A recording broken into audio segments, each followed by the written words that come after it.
Hello mga kaibigan. Ngayon pauwi na ako galing trabaho. Alas 4 pa lang dito. Grabe ang dilim na. Kasi dito ako nagtatrabaho. Ayan. Ayan. So alas 4 natapos ng trabaho ko. So ayan, maglalakad na ako pauwi. So ayan, samahan niyo ako mga kaibigan.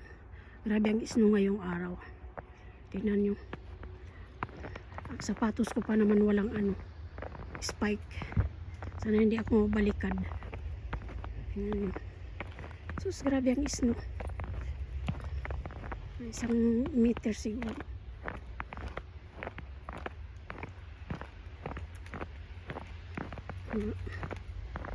Isang roller. Ayan, dito ako magdaan. Dito ako dumadaan. Ayan, kaibigan. Sus, grabe ang sakripisyo dito sa ibang bansa. Tiis-tiis lang. Kasi kung mayaman na tayo, sana doon na lang tayo sa Pilipinas. So, ayan. Kanina kasi anong oras na ako nag-start. Kasi naka-sick leave pa ako ng kalahating araw. So, ayan. So, kalit ako natapos. Alas 4 pa lang madilim na. Kaya lang maraming snow. So ayan, may mga salubong ako. Sana wag ako madulas. Sige, so ayan ang nilalakaran. Sana hindi siya pag nag-crossing, yun.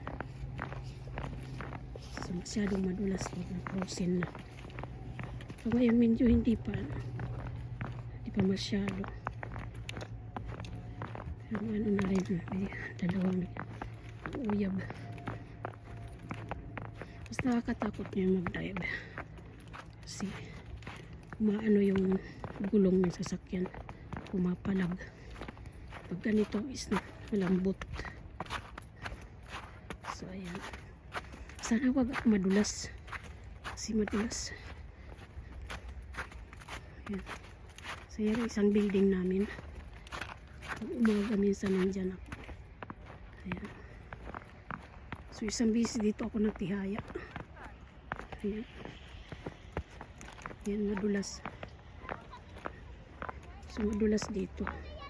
Kailangan tayo mag-ingat. Ayan. Sus. Kailangan mag-ingat. Madulas dito.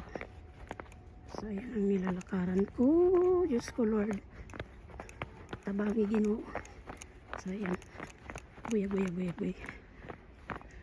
Ayan, may mga bata doon na naglalaro. So ayan. So ayan ang isang building namin. Ayan, mga bata tuwang-tuwa sa snow. So ayan. So ang buhay ko dito mga kaibigan.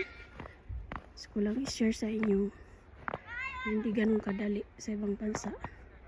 Maraming salamat po sa aking mga subscriber, sa aking mga viewers. So hanggang dito na lang ako magbibideo kasi baka matihaya ako. Bye bye!